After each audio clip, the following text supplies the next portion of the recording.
Well, Bryce, thank you for joining me today on the Market Authority Show. Hi.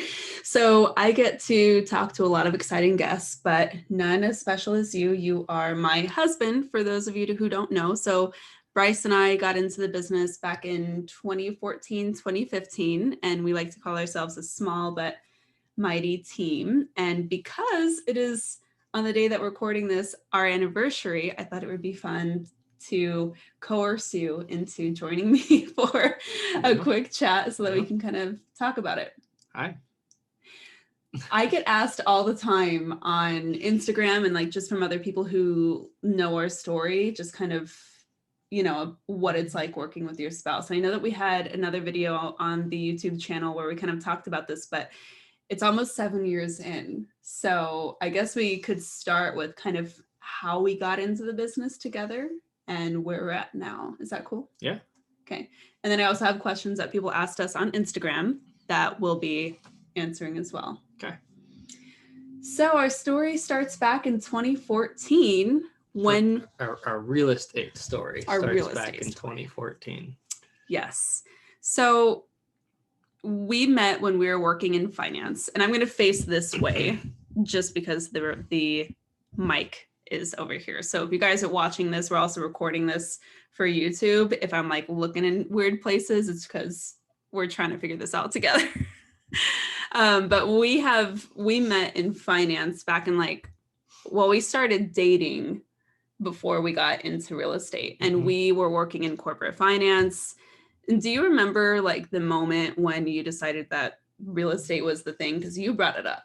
Well, I wanted to do real estate even before I think I met you. Honestly, I wanted to do real estate, but in the corporate position we were in, it wasn't really something that we could do. And then as far as actually making that leap into real estate, we were working at American Express, I think, at that time. And I don't know, I was tired of that job. I think it was when you were going through some things from your grandpa because he was ill, and you came across his real estate textbook, I think, and you're like, just some old real estate stuff that he had, and I was like, yeah, I should get back on the idea of that. And so I decided to take a class. And who helped you find that class? I don't know. It was me. So you started night classes, you went to your first class, and you came back and you're like, hey, this would be cool. Yeah, there was a mother-daughter duo in the class taking it so that they could go sell real estate together. And I thought that would be cool because I knew how much you loved your job. That, why not take you away from that? So no, but I was crying on my way to work every day, and you were finally like, okay, fine. Well, I just thought it'd be cool. Like we were serious, at least, why not try something like that? And we had the means. We were working hard, saving money, and so we could make that leap and try to do it. And I honestly, just seeing like a couple of people doing it together like that, I thought, wow, that kind of, that would be really neat. Yeah. So fast forward, that was like in the fall. We did our night classes after our 9 to 5s.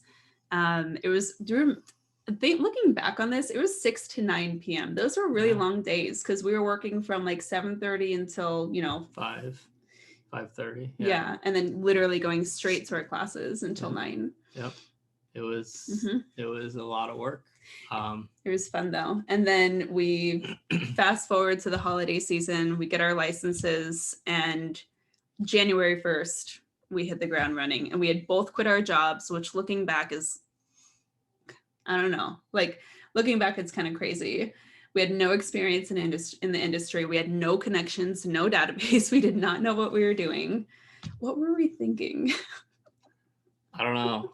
Did we just think that we'd figure it out? Yeah, I think so. I mean, we interviewed some brokerages, and we joined one that we thought was going to be able to help us out, and they did, and at least early on with some guidance as to how to carry your real estate business and Mhm. where to go after business. And because honestly, without that sort of info, you know, it's without having a mentor, if you will, it's tough to just jump in it. So Yeah. I think that helped. Yeah, for sure. Looking back on that first year, and this is something that we talk a lot about with other agents, but on looking back on the first year, what was one thing that was really surprising to you getting into the industry? Honestly, I mean, I knew it'd be hard, but I don't know that I knew that it'd be that hard to get business. There was felt like a lot of doubt from people that are close to you, Mm-hmm. you know, because maybe they just saw something that we didn't, or they, you know, we're just so ambitious and excited to do it that we see where we're going. And there's just, you're new. So people aren't, you know, necessarily going to trust you to help them buy their house. You Mm-hmm. have to convince them to, or, you know, so that was probably the biggest thing, was like, it wasn't as easy as I thought to get the business. Yeah, and it's actually funny because now like we have a proven track record. We're almost 7 years in it. We've worked with hundreds of clients at this point, and we're still having to convince people to some degree. There are still times when we have to like really win over clientele. Yeah, we do, but we also, you know, what is nice is on the 7th year. I remember like early on talking to a colleague, sort of a mentor of mine, asking like, how are you getting the business you're getting? This was like my first year, and maybe even my early second year, our second year. And he said at this point, a lot of it's just referral. He was on year 5, year 6 or something. And now we do see that, or repeat client. Yeah. Like you'll get that random call or text, you know, hey, I got somebody I need you to help, or hey, I want to sell my house. Like that stuff's cool. That happens now. Mm-hmm. But and he told me like, hey, it'll come. And I'm glad that, you know, you got to get there. Yeah. And it does come. Most people aren't going to be a repeat client in the first 2 to 3 years. You know, why would they be? It's that year 4, 5, 6, 7 that they're maybe selling and buying again. And that's where we see it. Yeah. And I remember, you know, there was a lot of talk about like nurturing your database, Mm-hmm. even in that first year. And we didn't even really get to it until like almost 11 months in, like, cause I remember it was around Thanksgiving that we were like trying to figure it out. Yeah. Like compiling our first database. Yeah, we were trying to prepare for the next year, because we started 1/1/15. Mm-hmm. You know, so end of the year, you're like, okay, let's business plan for the next year, 2016, and put that. It's actually the biggest thing that I remember everyone who'd been in the business for any period of time telling us is compile your database. Yeah. Like it doesn't matter where it is, doesn't matter the CRM you use. Like, and we used a spreadsheet for years. Like they're like, use Excel if you have to use Excel, or Google Sheets or whatever it is, but do it. And we didn't until later in the year. Like that's what I remember, is it was like, okay, people were like, yeah, this needs to be done. Like where, you know, that was the biggest thing that I remember people telling us. And obviously we did it, and wish we did it earlier. And I wish that we were pretty committed with how we were marketing to our database, but I wish we went even deeper, looking back on it. And even today with how, you know, how good we are on it now, like there's still so much room for improvement to like nurturing and marketing our database. Yeah. And I mean, like just the birthday program, for example, you know, for our clients, where we try to like hit them with a gift or, you know, a treat or something on us, and just to stay in front of your clients every year. It's an easy thing to do. Yeah. It's simple. It's simple. Right. But like, even at this stage, we're in year 7. It's not perfected by any means. Like we do have a really good marketing program to our clients, and we're, you know, on top of them and in front of them, but it could be so much better. I think for me, that realization that it's never done, it's never perfect, was one of the most like liberating realizations, because it really let off the burden of like the fallacy of perfection that you have as an entrepreneur, where you look at everybody else and you're like, oh, they have it all nailed down. They are so buttoned up. Like, those are the people that we need to be like. And then you start having conversations with them and you see all of the potholes in their business. Yeah. And like, everybody falls short somewhere.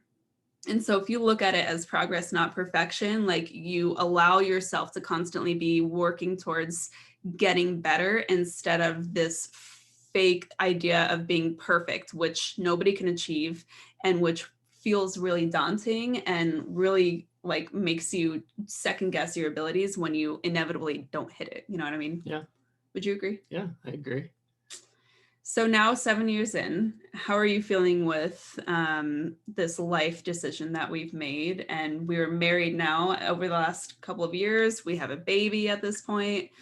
How are you feeling with real estate today and with where our business has been? I mean, I love where our business is, where it's not perfect, obviously. It's what we were just talking about, but it's still a very well-oiled machine, right? I mean, we are consistently closing business. So we're in it for the long haul, right? Real estate as a whole, I mean, it's very tricky because it's a very, very difficult industry to be in, no matter who you are right now. I think that it's tough. Do you think it's more difficult the longer we've been in, or more navigatable? I don't know that it's more difficult. I think it's so like managing and juggling multiple clients now, because we have a larger like group of clients wanting to work with us right now. Say you're trying to help 5, 6, 7 buyers, it's tough with inventory levels where they are and the amount of buyers that are out there.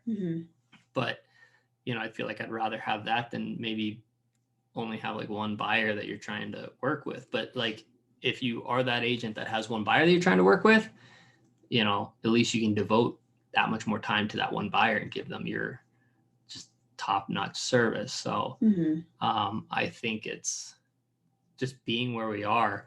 I think it's good for us. It keeps us busy and, we're out there trying to help the clients that we have. Yeah. Yeah. What's one of your favorite parts of doing business at this stage, would you say? I mean, I still love helping people win in achieving their goals. Like when people, even if it's not a first-time home buyer, but they are getting that move up home or whatever it is, or they're selling their house and then they're realizing the amount, that they're getting back, like the equity that they've got, and it's not, it's not what they thought before. It's more, it's better, it's, and then the process. And I love helping our first-time home buyers, those are awesome. But even like the second and third time home buyers that have used different agents and then they come to us, through Instagram or social media, whatever. And then they're like, wow, you guys made this so great. I wish that the first or the, the last house we bought was the same way or sold. We've heard that so many times. So like, those are the things that like make it feel awesome. Yeah, you're really competitive and you're more competitive than I am, I think. Well, yeah, I mean, I definitely am competitive, but like, I don't even know, like when we're getting those new clients, like I'm not even like they commit to us right away almost in the sense, especially if it's through social media, there's that they've already committed themselves to us through that. Most of them have. And the only real competition in my mind at that point is to make sure that their experience is the best. Because I want them to be like, wow, that was so cool, so easy. And obviously you want those referrals. You want them to be extremely excited with where they are and who they're working with. Yeah. And when they show it through giving us more business, that's giving us more really business. Nice. Or, we like to ask for reviews after we close a deal, right? But like when you close a deal and they've gone on and reviewed you everywhere positively before you can even ask for it, it's like, whoa, that was cool. Like they loved that service. Yeah. You don't have to remind them to do it or something. Like, I don't know. It's because it's hard in real estate right now. So like to find real good wins, obviously getting a home under contract is huge, right? Like to have a buyer, like I feel like everybody could have a buyer right now because there's so many buyers out there. But to go get someone a home is a big deal. And then to get them, like, to be able to give them the experience and like then that rewarding, like, dude, you were awesome, Bryce or Stefanie, like you guys were so good. Like, because buying a house, what is like number 1, 2, 3, you know, marriage, death, buying a house, something, in all these terms of the most stressful things you can experience in your life. So when you're told, man, that was, yeah, stressful, but like that was like not what we have experienced before, or not as bad as we've been told it would be. Those are really cool. Yeah. I think for me, one of the things I love that a lot. I really love that a lot. But for me, one of the cool things is like, especially in real estate, it's so difficult to forecast where your business should be. And like from the systems perspective of the work that we've done to building in different systems into our business, the evolution of how like the business of doing business has been really cool for me to see, because like, and that might just be a personality thing because you're a little more extroverted, you're more of a people person than I am. I'm a little more introverted and I like to tinker. And so like watching that mastery from the behind the scenes has been really cool. And like further to that point, it's also been one of the most fun things of my marriage with you, like our marriage together, is watching you excel in those different areas, because you are so great with the clients and you're so great with communication. And watching that has given me a front seat to your genius and your mastery, which not all spouses get. Like when you're, you know, like for example, if you're listening to this and your spouse is, you don't work with your spouse, but they come home and they have just a baller day and they're trying to explain to you like how awesome it was that they made this huge win at work or whatever, and you're really excited for them, but like you don't have that level of understanding because you don't get a front row seat to it. You don't have the context to understand exactly what they're talking about. Like it's just a whole other level when you both, like you and I, are working towards the same goals. And our roles in our business are different, but I understand what it takes because I'm there with you, right? We're together. And early on when we started our business, by the way, thank you, all super nice words, you know. You know, I love watching you excel in all of your things too. And yeah, you know, it's funny because you're so introverted, but obviously you do so well in this and the social media and the, you know, face on camera. Which I you hate this. I absolutely hate doing this. Like this is, I'm extroverted if that's right. I am in like face-to-face small groups. You know, this is social media. You know, I wish that I can work on this, but you do okay. You do really well. Once I get started, show up when you need to. When we get started, you know, I just. Yeah. Anyways, you know, but to where we were going is like, or where you were leading me, and when we started, we both we hadn't quite like defined the roles. Uh-huh. So, and our business was much smaller. You know, we had a really, really great first year, but our business was smaller. It was like, you know, 1 to 2 clients at a time, you know, when we were busy. So it was easy for both of us to see and learn exactly what we need to be doing contract wise, you know, whether it's the contract transaction, the people we need to know, meeting people, networking. So we did it together. And then as our business grew, which I still, you know, I love how we developed our business, but as it grew, we were able to, you know, define more roles. Right. And kind of divide and conquer. Right. And, but it allows you to know what, like I'm doing today. And then obviously I know what you're doing. And yes, to your point, like, I mean, I guess like if people who are watching this are, you know, asking those questions, like, what's it like, you know, cause we do get that, you know, do you work, you know, do you guys work together all day or whatever it is, like dividing and conquering and identifying each other's roles, but knowing what each other is doing is huge, because then you understand the stress that one might have or the wins that end up, you know, that we have. Or well, and the other thing too is it's almost like having a mirror up to your own professional development, because things that I would have thought I would have been really good at, you are so much better at than I am. Like, for example, like the numbers I have no interest in, like that is excruciating for me, but words I can do a lot with.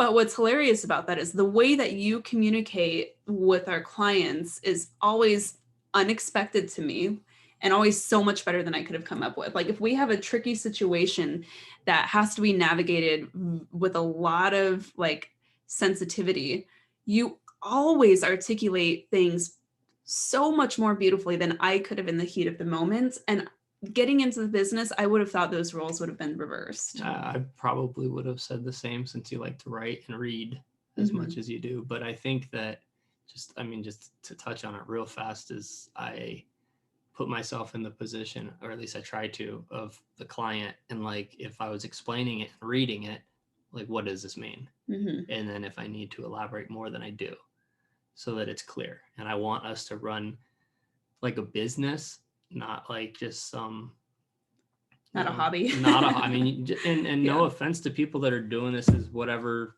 their means are for it, but like I get emails from other agents or texts, and it's just like, yes, just really poor communication. And it's just like, man, if like, let's have some clarity on things. And I just want it to be very business, but like cool, right? Yeah. But like, I just want people to know that we are operating a business. Yeah. This is our livelihood. And, back to what I said before, people, I feel like when we got into this, we weren't taken serious by some.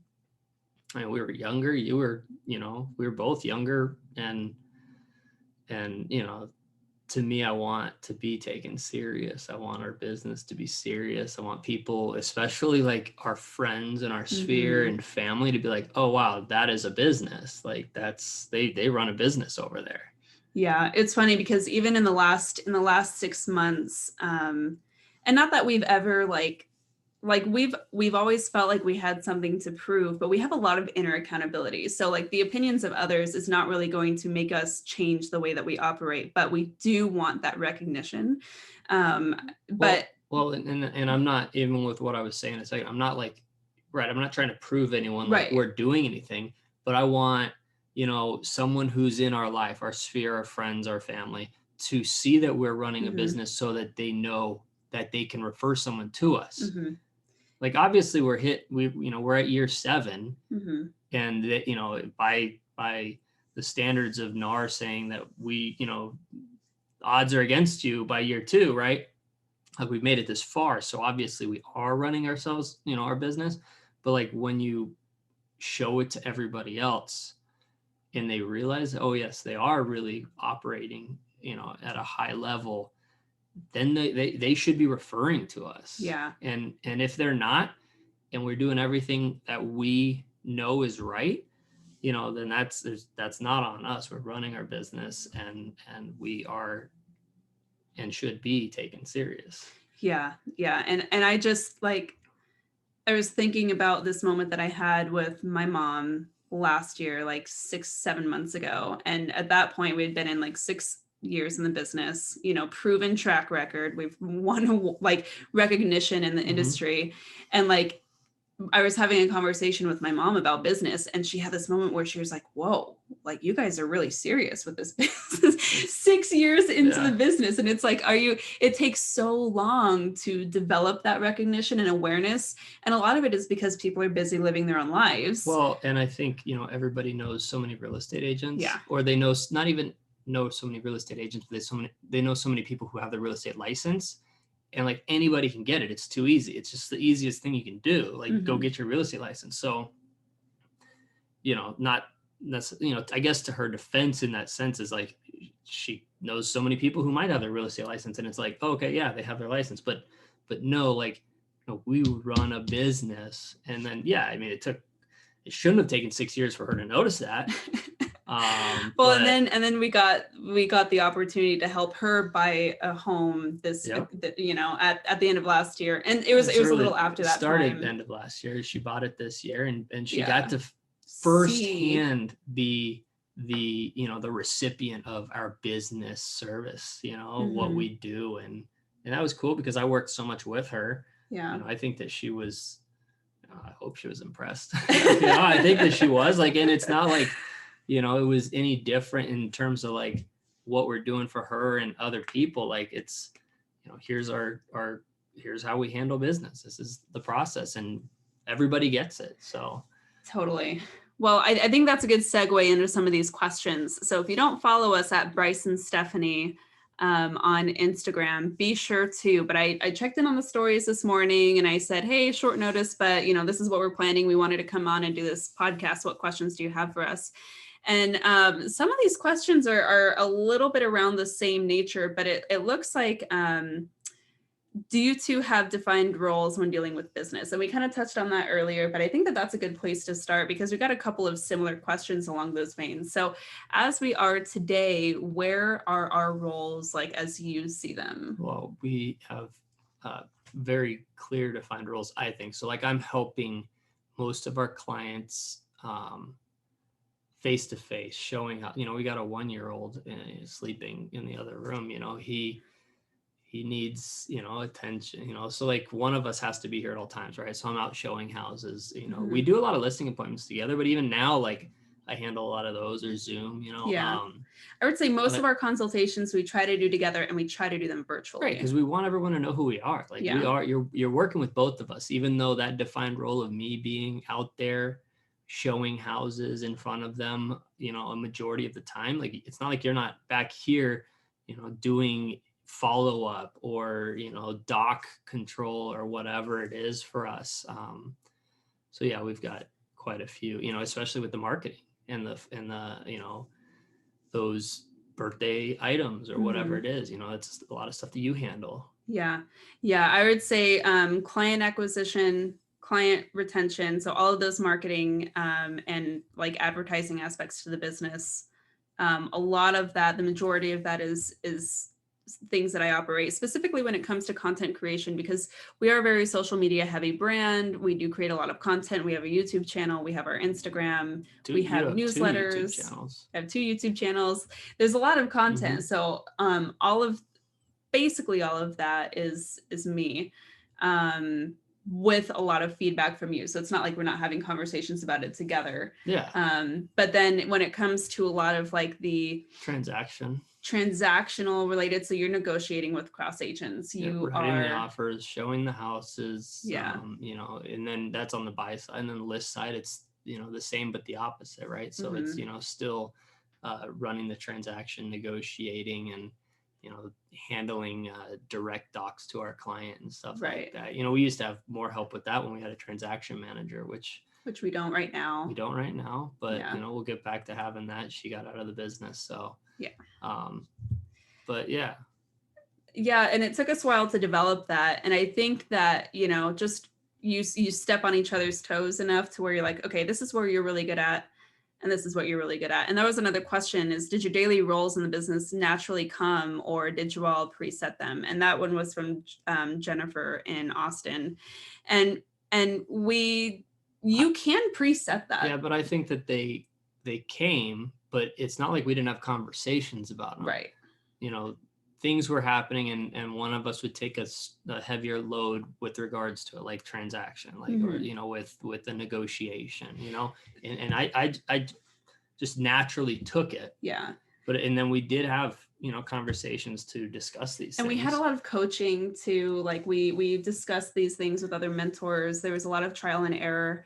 I was going to say, because part of the coaching that we did have, I remember, was with people that are successful leaders in our business that also know us a little bit. So they were able to kind of like see where we excel. Right. And they understood just from past transaction stuff that, those leaders that we've met with, mentors, could be able to almost like just agree with the decisions that we were making.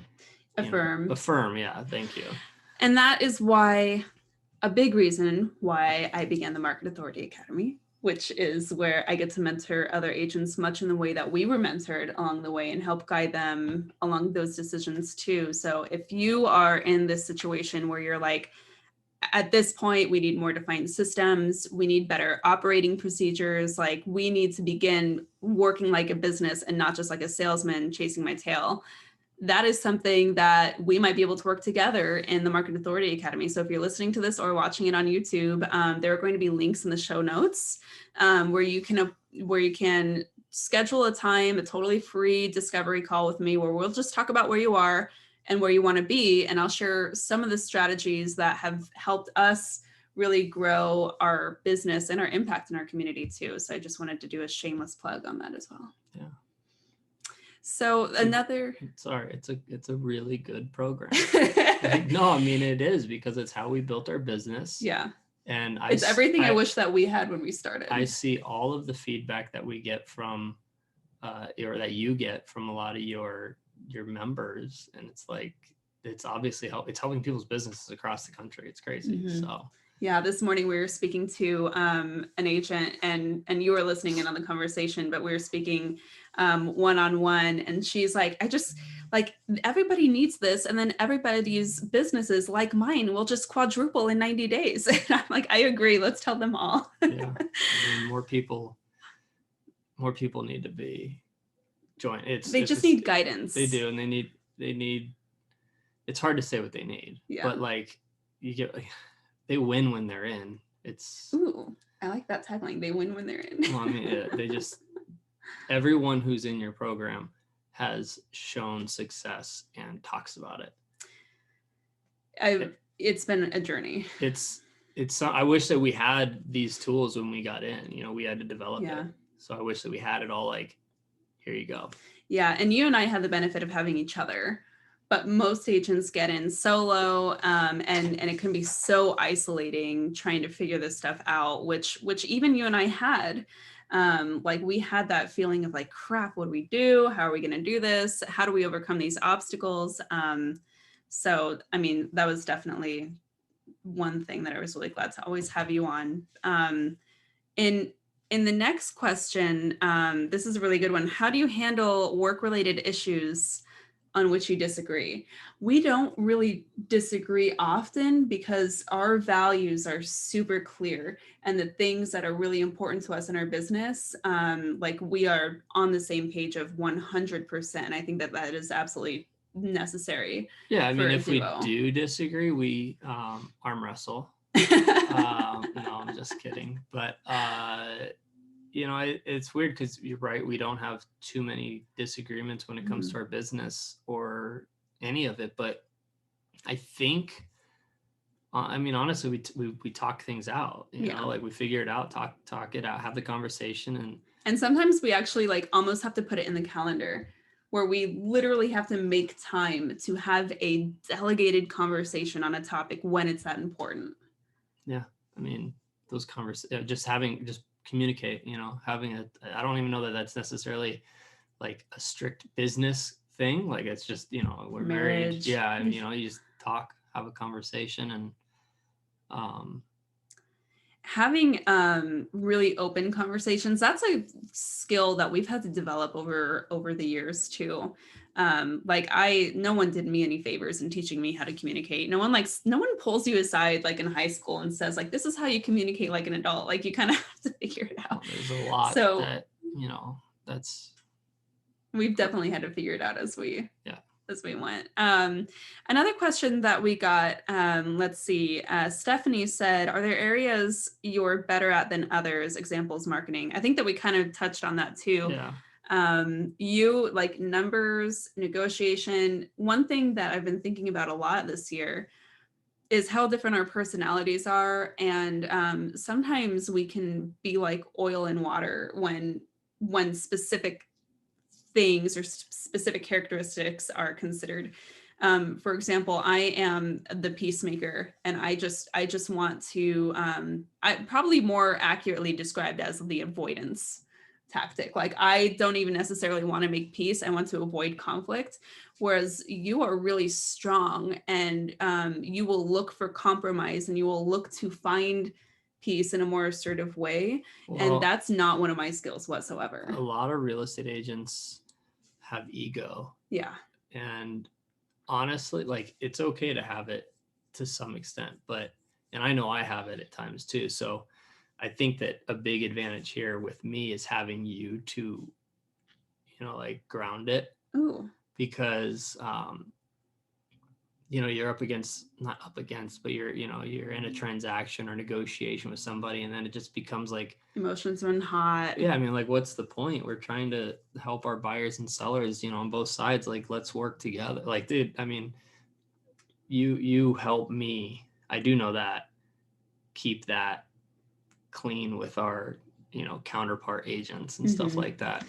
Yeah, but you do a really great job of creating those bridges too. Well, and I've learned even more so because like there's just no proper place in being that hard. Right. Like, but I do love when you are, one thing that you're really good at where this comes into play, you have a really high level of conviction and almost like a pursuit of justice, where if something's like redundant or if something is inaccurate, or if something is just flat out being done stupidly or wrong, like, and it's impacting our clients negatively, it doesn't matter who you're going to inconvenience, you're going to make sure that you say something and stand up for that thing that you believe in protection of our clients or in advocating for our clients. I mean, this is happening now, honestly. This happened today. That might be why it's top of mind. Yeah, maybe, but like, I'm a literal person. I know the contract. I hate wasting our clients' time. So if we agents and title reps, lenders, the people that are working the transaction have a way of resolving something without inconveniencing our clients and wasting their time, I'm going to try to find it. And you're willing to be strong in those instances where sometimes I haven't had to be because you're always going to step up. I don't know, even without you, that I would have the conviction always to follow through to make the changes. Like, obviously, like, accuracy on documents is one thing, but when it comes to actually like process and procedures, like, you're never looking for the easy way out. You are looking for the right thing to be done. The right way. And I love how strong you are in those situations when I don't know that I would be. Cool. So let's see what other questions we had. How this is a good one. And I think this is probably a good one to end on. How do you separate work and home of work and work? How do you separate home and work? Lucy asked that. How do we separate home and work? Do we? We do sometimes, and we like, but we know like when we have a lot on our plate work wise, it might extend into home time. But like, our mornings are solid in the sense of, we don't start until basically after 9. Yeah. We got our son, we got to get him ready, get him fed, hang out, spend time. I'm all about spending time. And then, the same does happen in the evening. It's like family time, until he's in bed. And then it's like, maybe I can get back on the computer a little bit and do some more work. But I mean, I do want to shut down at a certain time, and start at a certain time, have those boundaries that separate our work and family. But I mean, the family time wouldn't be provided without the work that we have and the work that we do and our clients that we serve. So it's just a fine juggling. Yeah, I don't think there's really balance. I think it's just making sure that you're present in whatever moment you find yourself in. And we schedule time together, our weekends at the park, if we go do that, it's like, if we're going to do it, it's in the calendar or whatever, so we can do it so that we don't get booked with something else. And yeah, and we've always, even before that, I would say prior to having Grady, we were not as protective of family time. No. But what we did do was we traveled a lot. And so we would remove ourselves from the environment because sometimes that was all we could do to make sure that we created some sort of separation to have that moment to reconnect and nurture our relationship, which is always the priority over anything. Like you and I will always protect the marriage and the family, obviously, over any stupid, temporary client headache or whatever might come up. Agreed. Well, this was fun. How do you feel about your first debut on the Market Authority show? It was fun. Are you going to survive to tell the tale? I will survive to tell the tale. Because you were not thrilled about it when we came in, but I think this was a lot of fun, and maybe we can do a follow-up someday, maybe 5 years later. If people, actually want to hear me speak anymore. I think you always have so many interesting things to share, and like you always come at things with a different lens. So I'm really appreciative of you doing something outside of your comfort zone and sharing You're welcome. sharing your thoughts. Happy anniversary. Yeah, happy anniversary. Well, thank you guys so much for listening in. I hope you enjoyed this very special guest on the Market Authority Show. And if you have questions about what it's really like to work together with your spouse, or anything deeper into what we've already discussed, leave your comments if you're watching it on YouTube, or just shoot us a direct message on Instagram, and we're happy to chat. But we really appreciate you guys hanging out with us to just chat about life and business and all the good things that go in between. Thanks, guys. Okay.